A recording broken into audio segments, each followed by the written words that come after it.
سے کہنا ایک آدمی بتا رہا تھا کہ موسیٰ یہ تیرا خدا جب دن بھر محنت کر کے تھک جاتا ہوگا نعوذ باللہ، شام میں اس کو کوئی تو چاہے نا مولش کرنے والا، پیر دبانے والا، تو اس کو کہنا کہ اگر مجھ سے ملواتا اور حکم اس سے لے لیتا تو اور میں تیرے خدا سے ملنے آتا تو میں اس کی مالش والش کرتا الیاذ باللہ، اور پھر میں خیال یہ بھی رکھتا اس کے بالوں میں جوئیں پڑتی تو میں وہ بھی نکالتا الیاذ باللہ، اور پھر اس کو بھوک لگتی میں اس کو کھانا کھلاتا۔ میں حیران ہوں کہ اس کا خیال رکھنے والا کوئی نہیں، وہ ساری دنیا کا خیال رکھ رہا ہے، تو مجھے لے کے جاؤ، میرا دل پھٹنے کو آ رہا ہے کہ میں اس کا خیال رکھوں۔ پھلن دو نا میں پھلن چیز سو اس میں امنی نشان اونمت ژے دِتُتھ مےٚ سُہ ہدیہ تحفہٕ نہ حظ بہٕ چھُس غریٖب بہٕ کتہِ انہٕ مےٚ کریو تُہُنٛد دل خوش کرنے خٲطرٕ یا رسول اللہ۔ اب حضور کو برا نہیں لگتا تھا، وہ کسی نہ کسی صحابی کو بولتا تھا اسے دے دو، یہ ساری زندگی وہ کرتا رہا۔ تو اگر خالصتاً عیش و عشرت کی زندگی ہی سالک کے لیے ہوتی تو پھر کیا بابا فریدین شکر گنج ایک ٹانگ پر 12 سال کھڑے رہتے، غوث اعظم 2 سال کے بھوکا رہتے، خواجہ معین الدین چشتی اتنا مشکل ترین گاٹھیوں میں سفر کرتے؟ نہیں، ہرا سونا بننے کے لیے آپ کو پہلے تپنا پڑے گا، جیسے میں نے آپ کو کہا کہ منزلیں کتنی ہیں کہ آپ کی گندم کی مٹھی کو جب پسا بھی جائے تب بھی کہنا کہ بھی مقام نہیں ہے پسنے آٹا بننے کی بات، توے تک بھی آ جائے تو سمجھنا ابھی بھی مقام حاصل نہیں۔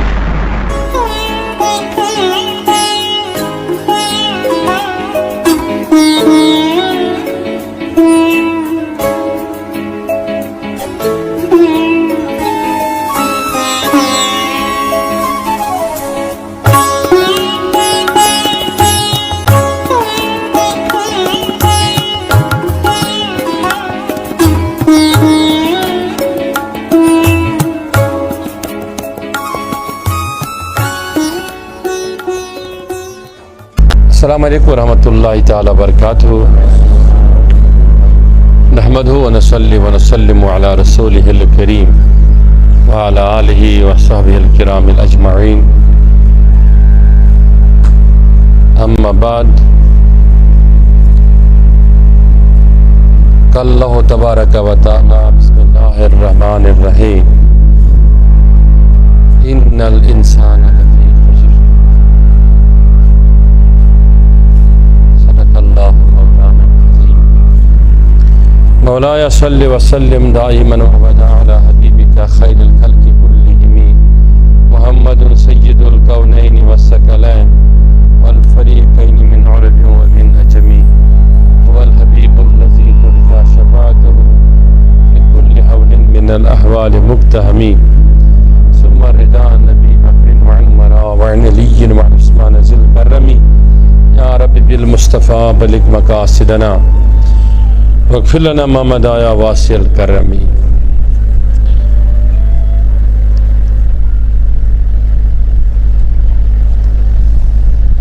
آج کہم تاریخ کہم محرم الحرام غالباً تیا تو برسوار سے از اتفاقی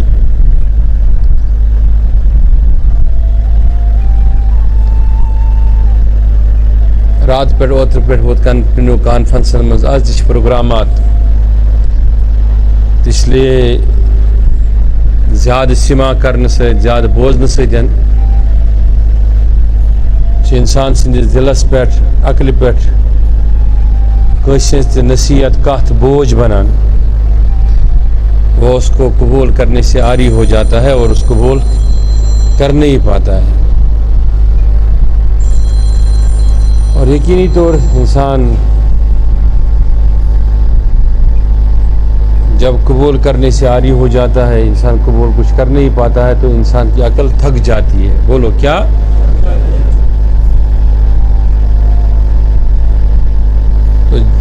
ات پٲٹھۍ گزشتہ مجلس مز محفل مز اَسہِ ذکر کر امام عالی مقامن ہندِ مناسبت، تہندِ تعلق، تہندِ شان، تہندِ نزدیکی ہندِ وجہ کن نبی علیہ الصلوۃ والسلام سۭتۍ کیٛاہ مرٲسِم ٲسۍ تِمن تہٕ تِم نبی علیہ السلام سٕنٛدۍ مرٲسِم کیا ٲسۍ. اس میں دنیا اور دنیا کی پیچیدگیاں، پریشانیاں، اور یہ انسان دیکھتا ہے، سیکھتا ہے کہ کس طریقے سے امام علی مقام علیہ الصلوۃ والسلام نے اپنی زندگی کو حضور علیہ الصلوۃ والسلام کی اس ارشاد کے مطابق، جس میں یہ دکھایا گیا کہ آپ کے ساتھ کیا کیا جائے گا، کیسا کیا جائے گا، اس پر وہ پھر کھڑے اترے. یعنی کہ انہیں وہ راستہ پہلے ہی دکھایا گیا. مطلب میں نے کہا تھا کہ شروع کی مجلس میں دنیا میں دو طرح کے لوگ ہوتے ہیں جو خاص ہوتے ہیں، خاص الخاص. ان کو ان کے رستوں کا تعین پہلے ہی کرایا جاتا ہے، انہیں دکھایا جاتا ہے تمہیں کس راستے پر چلنا ہے، اور اس راستے میں دشواریاں اور پیچیدگی جو دشواریوں کی بات آئے گی انہیں آپ کیسے بسر کرو گے ان کے ساتھ، اور پھر آپ ان جہتوں کو، جو جہتیں تمہارے طرف قریب ہوں گی، ان جہتوں کو کیسے آپ عبور کریں گے. اور پھر اس میں سمجھایا جاتا ہے، بتایا جاتا ہے کہ اس میں آپ کے لیے دو چیزیں میسر ہونی چاہیے. وہ دو چیزیں کیا ہیں؟ وہ دو چیزیں ہیں انسان کے لیے صبر اور شکر، جن کا میں نے تذکرہ کیا تھا.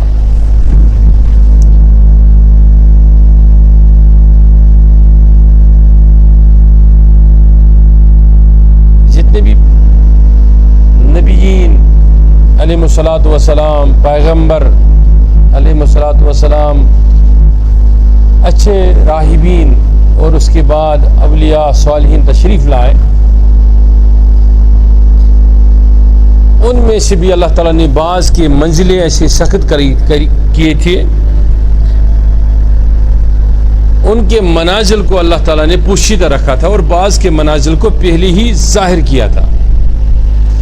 جس طریقے سے میں نے کہا کہ یوسف علیہ السلام کو خواب آیا، پھر وہ سارے مراسم سے وہ گزرتا گیا، وہ ان راہوں کو عبور کرتا گیا. بعد میں اس کا مقام جب وہ آیا کہ جب اللہ تعالیٰ نے اس کو اظہریت میں یعنی ظاہر کر دیا کہ اصل حقیقی خالق کا مقصد یہ ہوتا ہے کہ جو معبودان باطلہ ہے ان کا خاتمہ کریں، لیکن اس کے ذرائع جو ہوتے ہیں وہ دنیا میں اچھے انسان ہوتے ہیں، اچھے لوگ ہوتے ہیں، ان میں سب سے بہتر پیغمبر ہوتے ہیں.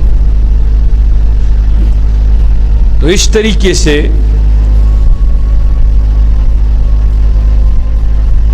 حضرت ابراہیم علیہ السلام کا راستہ پہلے ہی طے تھا، نوح کا راستہ پہلے ہی طے تھا علیہ السلام، شیس کا راستہ پہلے ہی طے تھا، حضور علیہ السلام کا راستہ پہلے ہی طے تھا. اسی لیے حضور علیہ السلام نے طائف میں ان لوگوں کے لیے بد دعائیں نہیں دی، کیونکہ حضور علیہ السلام کو خبر تھی کہ جب میں مدینہ کی مسجد میں کھڑا ہو جاؤں اور میں یہ ضرور فرماؤں گا اپنے ممبر سے کہ جہاں تک میری نگاہ جا رہی وہاں تک میری مسجد بنے گی. لیکن یہ تو مقام ہے ان لوگوں کا جن کی روح کی وابستگی اتنی بلند ہوتی ہے کہ ان کے راستے متغیر نہیں ہوتے ہیں، بدلتے نہیں ہوتے. ان پہ خوف جب آ جاتا ہے تو وہ خوف سے بھی گزرتے ہیں، مشکلاتیں مصائب سے وہ گزرتے ہیں، لیکن تکالیف کا سامنا ان کو کرنا پڑتا ہے. میں نے پہلے کہا تکلیف نہیں تو پھر خدا نے ساتھ نہیں، تکلیف نہیں، رنج نہیں تو پھر مضبوطی نہیں، سونے کی طرح نکھرنا پھر انسان کے حق میں نہیں لکھا گیا ہے. تو پھر آپ دیکھیں گے کہ دنیا میں جانوروں کو سب سے کم تکلیف ہوتے ہیں، چارہ کھلاؤ، گھاس کھلاؤ، ہے کہ نہیں، اور انہیں جو کچھ ان سے کام کروانا چاہتے ہیں وہ کرتے ہیں، دودھ دیتے ہیں، آپ کی زمین جوتنے کی کام میں آتے ہیں، بہت ساری چیزیں ان سے ہوتی ہیں، لیکن ان کی زندگی میں مقصد نہیں ہوتے ہیں، وہ مقاصد زندگی ان کے لیے مقرر نہیں. حالانکہ وہ بھی حیوان ہی اور ہم بھی حیوان ہیں، بس ہمارے اندر ناطقت ہے، حیوانی ناطق ہے، ورنہ زندگی ان کی بھی ہے اور ہماری بھی ہے. فرق یہ ہے کہ ہمارا ایک مقصد ہے، ان کا مقصد نہیں ہے. جن کا مقصد ہوتا ہے وہ مقصد حاصل کرنے کے لیے انسان کو تکلیفوں میں گزرنا، دشواریوں میں گزرنا پڑتا ہے. اس لیے انسان جیتے جیتے تنگ آ جاتا ہے زندگی سے، اور وہ خروج کرتا ہے اپنی زندگی سے. اس کا استحکام جو ہوتا ہے وہ ٹوٹ جاتا ہے، اس کا صبر اور استقلال کبھی کبھی چلا جاتا ہے، اس کے ہاتھ میں بے بسی کے بغیر کچھ نہیں رہتی ہے. اس لیے ہمارے سامنے نبی علیہ الصلوۃ والسلام کی زندگی رکھی گئی ہے. لقد کان لکم اسوۃ حسنہ.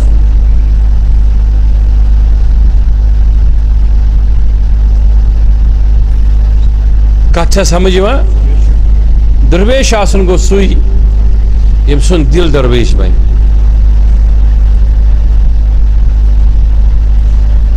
دنیا کی فکر فاق سے انسان آزار دیوان، تکلیف دیوان، لیکن انسان کبھی ان سے خوف نہیں کھانا. زیادہ سے زیادہ دنیا میں کیا ہوتا ہے کہ جان تو جانی آفرین کو سپرد کرنی ہے نا، کبھی نہ کبھی تو دینی ہے، آج یا کل. جو حسین کی طرح پہلے دے دیتا ہے تو وہ عظیم بن جاتا ہے، سیدھی سی بات ہے. لیکن ایک مقصد کے تحت اگر دیتا ہے تو پھر فائدہ ہے.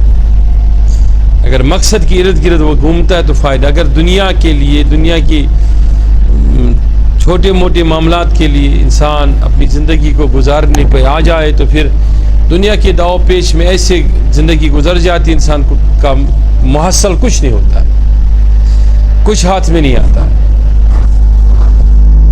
تو اس لیے میں پچھلے بار عرض کر رہا تھا آپ کو ایک واقعہ، ایک ولی کامل کا. یاد آیا کس کا؟ بتاؤ. پچھلے نشست کے آخر میں نے آپ کو ایک ولی کی بات سناتے میں نے ختم کیا تھا. کسی اور شے کی طرف آپ کا دھیان میں لینا چاہتا ہوں. یہ ہے کہ دنیا میں دو طرح کے انسان ہوتے ہیں. سمجھ گئے میری بات کو؟ انسان تو بہت اقسام کے ہیں، لیکن رستے میں نے کہا نا جو دو طرح کے ہوتے ہیں ان کے لیے دو انسان مقرر ہے. تو اللہ تعالیٰ نے ارشاد فرمایا کہ بے شک یہ جو انسان ہے، اور پھر قسم بھی کس چیز کی کھائی کی کہا، والعصر. کیا؟ تصوف کی بڑی بات بتا رہا ہوں. درویش لینز بڑ کا تم درویش آسن تم تاری اقدمی فکری کا. قسم بھی کس کی کھائی؟ اثر. اثر بولتے ہیں عربی میں کس کو؟ بولیے. زمانے کو، وقت کو، زمان کو. تو ہمارے نزدیک میں اس سے بہت سارے اوقات مراد ہیں، علماء اس سے لیتے ہیں. تو ہمارے نزدیک میں اللہ تعالیٰ یہ کس زمان کا، کس دور کا یا کس وقت کا قسم کھاتا ہے؟ آپ کے نزدیک میں، آپ کے ذہن میں کیا ہے؟ بتائیں. ہاں، یہ بھی اچھی بات ہے. ایسا ہی امام جلال الدین سیوطی علیہ رحمہ نے فرمایا کہ یہ حضور علیہ السلام کے دور کا قسم ہے. عاشقوں کے ہاں یہی ہے، عارفوں کے ہاں یہی ہے. اور اس کے کہیں تعویلیں ہیں، کہیں بحثیں ہیں اس پر. ادھر جائیں گے تو سارا وقت اسی میں چلا جائے گا. لیکن ہمارے نزدیک میں عرفاء کے ہاں، میں تو کوئی عارف نہیں ہوں، لیکن عرفاء کے ہاں، درویشوں کے ہاں، اس قسم سے مراد اللہ تعالیٰ اسی وقت کا قسم کھا رہا ہے جب انسان یہ صورت پڑھتا ہے، اور اسی وقت وہ آپ سے مخاطب ہے. نہیں سمجھے میری بات کو؟ جس کو سمجھا وہ سمجھے، جس کو نہ سمجھ آیا وہ میں سمجھانے کی کوشش کروں گا.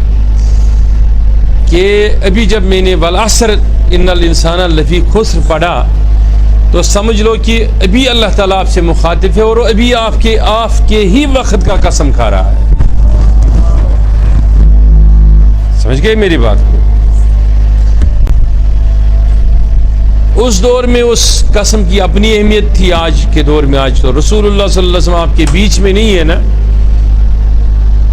تو آج کے دور میں اس کی الگ افادت ہے. اس لیے آپ کے لیے ہی اللہ تعالیٰ یہ فرماتا ہے کہ کہ مجھے تمہارے وقت کی قسم ہے، تمہارے دور کی قسم ہے، یعنی کسی دور کی قسم کھا رہا ہے جس دور میں تو ہے اور تیرے لیے ہی بتا رہا ہے، کیونکہ اللہ تعالیٰ ہر انسان سے مخاطب ہے انفرادی سطح پر۔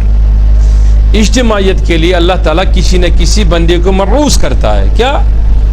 جیسے حضور علیہ الصلوۃ والسلام کو مبعوث کیا، جیسے اس کے بعد اولیاء کو مبعوث کیا، بھیجا ان کو ولایت کو لے کے، بھیجا ان کو قرآن کی ارشادات کو لے کے، قرآن کی تعلیمات کو لے کے، حدیث کی تعلیمات کو لے کے۔ کیا اس دور سے پہلے بہت سارے پیغمبر آتے تھے، ہر دور میں آتے تھے، کہیں ایک ساتھ بھی آتے تھے، تشریف لاتے تھے قوموں کے لیے۔ تو مطلب یہ ہے کہ یہ جو ہر کسی دور کے لیے کسی نہ کوئی پیغمبر آتا تھا، وہ مخاطب کرتا تھا سب کو خدا کے لیے، خدا کے طرف۔ ایک تو یہ اس کی اجتماعیت ہے۔ انفرادیت یہ ہے اس کی کہ حسن صاحب توجہ چاہ، انفرادیت اس کی یہ ہے کہ اللہ تعالیٰ ہر کسی بندے کو انفرادی حیثیت سے بھی مخاطب کر کے پکار کر فرماتا ہے۔ عارفوں کے ہوتا کیا ہے کہ ایک درویش کے پاس جا کے، ایک پیر کے پاس جا کے، ایک سالک کے پاس جا کے، ایک مرشد کے پاس جا کے، ایک شیخ کے پاس جا کے آپ کے وہ کان کھلنے چاہیے تاکہ آپ وہ صدا سنیں جس میں اللہ تعالیٰ انفرادی حیثیت سے آپ سے مخاطب ہو رہا ہے۔ بات سمجھ میں آئی کہ نہیں؟ جس طریقے سے حسین کو صدائیں آتی تھی اور وہ یزید کے طرف راغب ہونے کے بجائے دل ہی دل میں ہر روز باتیں سن سن کے خدا کو بول رہا تھا کہ کب وہ دن آئے گا کہ میں اپنا سر کٹاؤں اور اسلام کو بلند کروں، کب میں جاؤں گا سر کٹانے کے لیے، کب میں جاؤں گا شہادت دینے کے لیے، وہ روز خدا سے باتیں کر رہا تھا نا۔ تو منزل ہوتا کیا ہے کہ پہلا منزل یہ ہے ہمارے سلسلے میں کہ جب آپ کا مرشد آپ کو بہت سارے تکلیفوں کے بعد، آزمائشوں کے بعد، جب آپ گر کے اٹھو گے، اٹھ کے گرو گے، گر کے سنبھلو گے، سنبھل کے گرو گے، جب بالآخر آپ گرو گے تو آپ کو تھامنے والا کوئی نہیں ہوگا نا۔ تو اس تھامنے کے وقت میں جو آپ کو تھامنے کے لیے آ جائے گا وہ اللہ کا ہاتھ آ جائے گا۔ سمجھ گئے میری بات؟ اس لیے میں بتانے جا رہا ہوں وہ بات کہ جس طریقے سے ہم ایک چکی میں گندم ڈالتے ہیں نا یا چاول ڈالتے ہیں کہ اس سے ہمیں آٹا بنانا مقصود ہے، کیا؟ ہاں، ہم چکی میں کیا ڈالتے ہیں؟ آٹا، ہاں گندم، پھر ہم پیستے ہیں اس کو، گندم کو، مقصود نکالنا ہوتا ہے آٹا، لیکن آٹے تک اس کے جو سارے حالت ہیں ان سے گزر کر وہ اپنے اصل مقام پر پہنچتا ہے کہ اس کو آٹا بنتا ہے، لیکن وہ بھی اس کا اصل مقام آٹے کے بعد اس کو پھر سے زندگی پانی سے مل جاتی ہے، اس کو تر و تازہ کیا جاتا ہے۔ ٹھیک ہے، پہلے نکالا، سکھایا، مار دیا، چکی میں ڈالا، پسا، باہر آیا، پھر ہم نے اس کو پھر پانی سے تازگی دی، لیکن مراد تازگی نہ دینا تھا، مراد اس کو ملانا تھا۔ آپ اس کو آٹا سمجھیے، لیکن مثال میں آپ کو 3 مجلسوں کے ماخذ کا دے رہا ہوں، 3 مجلسوں میں جو کچھ سنا آپ نے۔ پہلے چن کے گندم کے دانے لائے یا چاول کے دانے، انہیں سکھایا، ان کا جلد ان سے الگ کیا گیا، یعنی روح کی کھول اتاری گئی، پھر اس لائق بنایا گیا کہ وہ سوکھ گیا، وہ گیلا نہیں رہا، اس میں تراوت نہیں رہی، وہ کس میں ڈالا گیا؟ اور جب پسا گیا، پسنے کے بعد اسے معلوم پتہ چلا پسنے والے کو کہ یہ بھی اس کا منزل نہیں ہے، جبکہ آٹے کو یہ لگ رہا تھا کہ میری منزل اب ختم ہو گئی، اب میں نے کچھ نہیں کرنا ہے، اب تو میں پس گیا، اب مجھے کیا ہے، لیکن اس کو خبر نہیں، ثم تارۃ اخری، اس کو یہ خبر نہیں کہ مجھے پسنے کے بعد پھر سے گوندا جائے گا، مجھ میں پھر سے پانی ڈالا جائے گا۔ جب اس میں پانی ڈالا گیا، اس کو گوندا گیا اچھے سے نا، تو پھر اس کے چھوٹے چھوٹے ٹکڑے، جس کو ہم بولتے ہیں نا پیئر، اس کے چھوٹے چھوٹے پیر ہم نے بنا دیے۔ جب پیرے ہم نے مکمل اس کے کر دیے تو پھر ہم نے اصل حرارت کی طرف اس کو لایا اور ہم نے آگ جلایا. سمجھ گئے؟ اب ایک لمحے کے لیے اپنی زندگی پہ نظر ڈالو. یہ چیزیں آپ کہیں کسی کتاب سے نہیں سنیں گی, کہیں نہیں سنیں گی جو میں آپ کو بتا رہا ہوں. ایک زندگی پہ نظر ڈالو آپ کہ جس طریقے سے گندم کو بویا گیا یا دھان کو, اس کی کوئی حیثیت نہیں تھی. وہ نکل آیا, اس نے زمین میں پہلے اس کا کھول زمین میں ایک بار سڑ گیا, اس کے بعد کوپل نکلی, اس دانہ دیا, ایک بار سڑ گیا نکلا, دوسرے بار جب نکلا تو پھر سڑا نہیں, ہم نے مجبوراً اس کا کھول اتارا, اس کے بعد پسا, پسنے کے بعد ہم نے پھر اس کو پانی دیا, پیرے بنائے, حرارت دی. یہ سارے منازل آپ کے ساتھ ہو چکے ہیں. کوئی یہ بھی کھول میں تو اس کو کھول کھولا جا رہا ہے تو اس کو تکلیف ہو رہی ہے, کسی کو پسنے کے لیے ڈالا جا رہا ہے, کسی کو سکھانے کے لیے ڈالا جا رہا ہے, کسی کو پیس کر باہر نکال کر پانی ڈال کر اس کو گوندا جا رہا ہے, کسی کو گوندنے کے بعد اب اس کی باری آئی, اس کو لگ رہا کہ یہی میرا مقام تھا. جب اس کو پھر سے ملایا گیا اس نے سمجھا کہ اب میری مراد پوری ہو گئی, اب تو مقصد نہیں ہے نا, اب تو کوئی مطلب نہیں ہے, اب تو کوئی مشکل نہیں. جب آگ پک گئی پھر اس کو ایک آکار دیا گیا, جیسے آکار آپ کو لگ چکا ہے, ایک آکار, ایک انہار دیا گیا اس کو روٹی کا, اور اس کو توے پہ ڈالا گیا, نیچے سے گرم گرم آگ لگائی گئی. وہ پکنے کے بعد جو کچھ ہم نے اس کو تراوت ملائی تھی وہ پھس ختم ہو گئی. پھر وہ جب وہ آٹا نیچے آیا تھا تو وہ آٹا ہی اب وہ کھانے کے لائق ہو گیا, اب وہ منزل پہ پہنچ گیا. یعنی کہ سارے مقاصد کے بعد آگ میں پکنا اور تمام تراوت جو تھی وہ چھوڑنا اپنے مقام پر پہنچنے کی علامت ہے, سمبل ہے. سمجھ گئے میری بات کو؟ اب سوچ لیجئے, اگر ایک بھی دانہ گیہوں کا یا چاول کا باہر گر جائے تو وہ کبھی اپنی منزل پہ نہیں پہنچ سکتا.